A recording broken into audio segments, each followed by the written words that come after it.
Before this video begins, happy 2021! Yes, the year I turned 9 years old. And yes, I am turning 9 years old. Also, remember the last book project? I said I needed an upgrade with my microphone since I had it for 4 years. So let's admire the new upgrade I said I would do to my last book project. Yeah, look at this. AT2020 USB Plus. Very, very cool. Anyway, let's move on. Humans have evolved in a way, and based on our high school global teachers, we've learned the many improvements and positive things humanity has offered. But you're only looking at half of the story. What the government doesn't want you to know is that history also has a negative side as well. No, not only World War I or II or your Philippine-American War, we're taking it back to your freshman year when you learn about the Sargon of Akkad. No, thinking about it, a bunch of freshmen are reviewing this, so what's the point of saying back to your freshman year? Maybe we might even go up to things like the creation of the iPhone, the creation of the Tesla, maybe even how teenage boys never learned to keep their flash off when taking a selfie in their mirror. Today I'll be talking about the book Humans by Tom Phillips. I'm looking for 5 to 10 minutes, so I'll be covering 3 chapters in this book. Chapter 4, Chapter 9, and Chapter 10. But let's stop talking and just jump right in.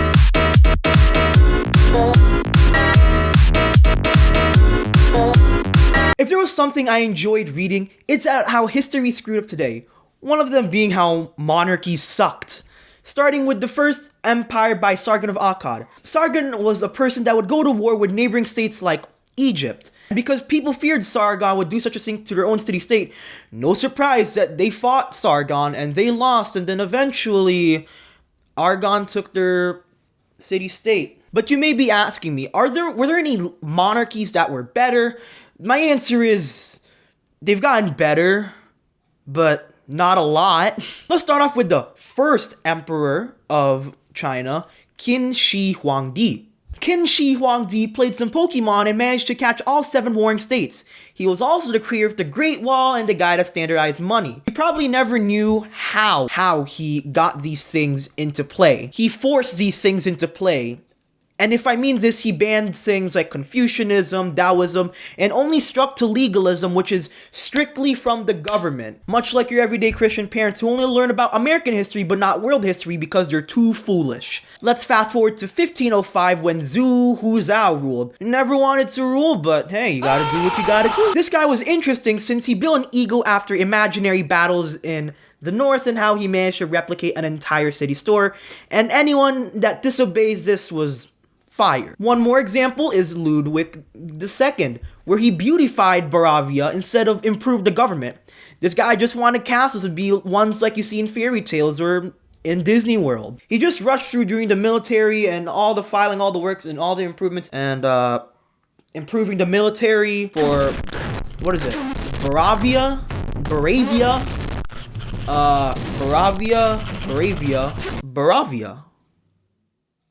Barack Obama. He just rushed through all the work of improving Butterfingers Nation or something and went all the way to decorate. In the end, he was declared insane and was imprisoned. I mean, it sounds like something I would do, so why did I put them here? Either way, I'm down with him. There's a bunch more, but let's move on. The more you think about these 3 examples, the more you see that monarchies really sucked. Sargon of Akkad ruling too much eventually led to the fall because of a rebellion, I think. After all, his banning of other practices and the forcing of legalism, which is strictly from the government ruling, caused so many people to despise him after his death since the people didn't like it when he enforced legalism. Zhu and Ludwig were interesting since they didn't actually focus on the government, but Zhu was more focused on being a regular citizen and ordering the Travis Scott burger, while Ludwig was too busy making that Travis Scott burger into Wacky Slush. We pretty much know how interesting Zhu was, and the collapse was no surprise if you know the Mandate of Heaven invented by the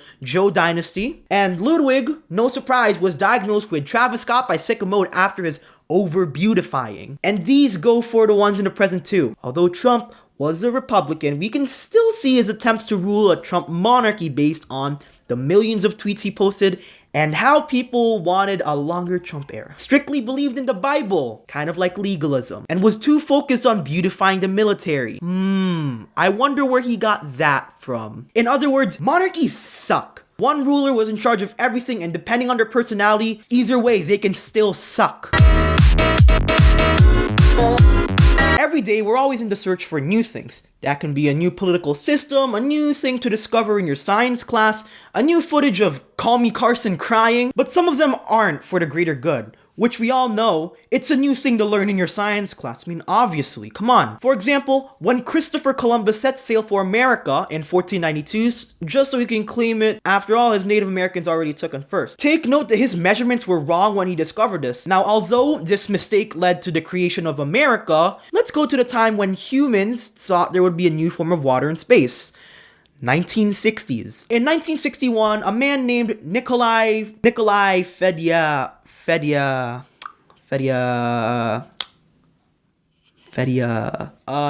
Ferrari discovered what was to be called anomalous water. They found out that the water was more viscous and had a higher boiling point and a lower freezing point than regular water. And this was spread from Britain to the USA. And it was said to revolutionize chemistry, but it didn't. See, Nikolai only took a peek of what the Soviets were working on, and after taking a peek, he thought there was this new type of water. Turns out it was just dirty water. And take note that we've never learned our lesson. I mean, come on. Let's go back 60 years when N-rays were discovered. In 1903, Rien Prosper Blondot Sandbox? Yeah, Sandbox. Rien Prosper Sandbox was brilliant in his studies, just discovered N-rays. He found these after his X-ray malfunctioned, and he believes that these weren't X-rays at all. So, 300 papers were made because of the discovery of N-rays, and that these N-rays could travel through metal, wood, and could be transferred through a copper wire. But there was no way that these sheets would do under this malfunctioned X-ray, or his malfunctioning eye. And also, take note that only France was on this all along, and this wasn't spread to the Germans, the US, Britain. So eventually the Germans tried this, but eventually they failed miserably. And this ended when Robert Wood came to his house and said, "Hey yo, can I see those N-rays?" "Yeah, homie, you can see those N-rays." And after looking down for 3 hours, and after looking at an X-ray for 3 hours, he found nothing at all. Turns out it was just the eyesight. And also take note, there's a list of 6 scientists who were killed after their own science, after taking it a bit too far, but I'm not gonna explain that all. I mean, that would be too long. So, you notice a theme in this portion, right? Although some scientists like Charles Darwin made things like the Darwin theory, which we sort of still use today, some scientists would be eligible to be in a Funny Vine compilation after their many mistakes. The more you think about it, the little mistake Nikolai made caused his downfall in the 1970s. And after your downfall, you can be seen as another Kevin Hart. And after your downfall, you can be seen as another Kevin Hart, when you never wanted to be another version of Kevin Hart in the first place, since you never intended to be funny.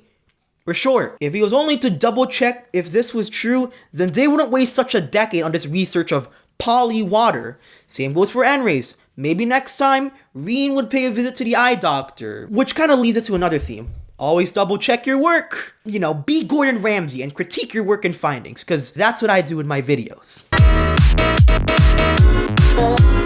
You've probably done horoscopes before and thought these were true, correct? Because I do those too, I've got to admit. But sometimes these predictions can go a little too far. When insert scary surname predicted in 1912 that the wireless era would not go to war. This was when the radio was made, and the radio back then wasn't really very good. And all because of that foreshadowing, 2 years later, World War I started. Some geniuses can be wrong about these predictions as well. Like in 1932, Albert Einstein said it would be impossible to get nuclear energy. 13 years later, Big Man and Little Man dropped in Japan. In 1966, Richard Buckminster Fuller said that by the year 2000, politics would fade away. It's been 21 years since the year 2000, and we still have to deal with a boomer yapping about making America great again. In 2007, Larry Kudlow told us that there wouldn't be another recession coming because they had Bush. It's been 14 years since the Great Recession. But don't worry, 2008 was when the debt was gone. May 7, 2016, Joshua Brown was driving in his Tesla when he thought that the car could drive by himself, so why steer? Now, let's give a round of applause for Joshua for being the first person to die in a self-driving car accident. Is it? Now take note, this was in the book and in the New York Times. I mean, no, not really. Actually, Google it. How about a time when Instagram thought back in 2019 that 2020 was going to be an epic since Halloween was on a Saturday, Cinco de Mayo was on a Tuesday? Turns out 2020 wasn't really that good.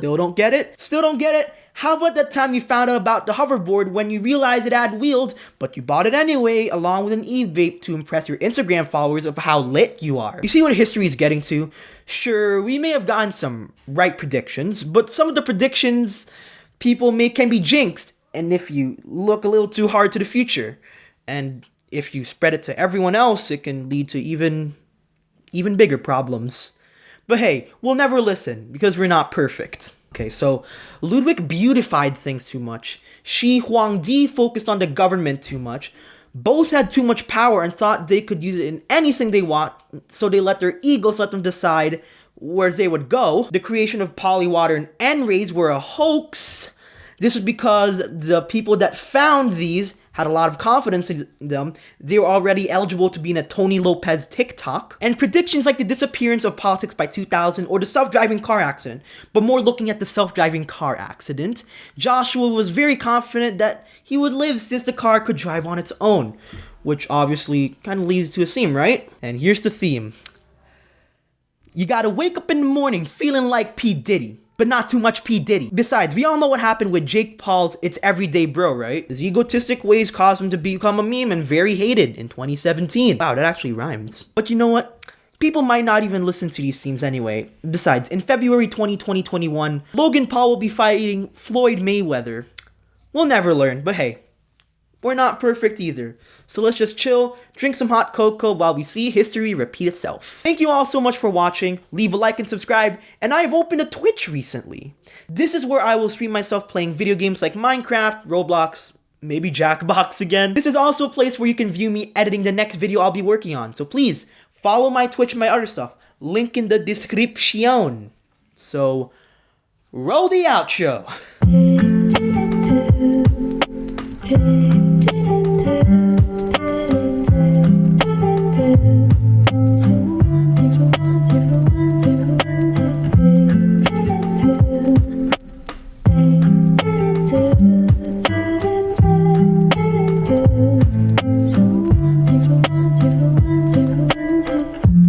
I can never find a way.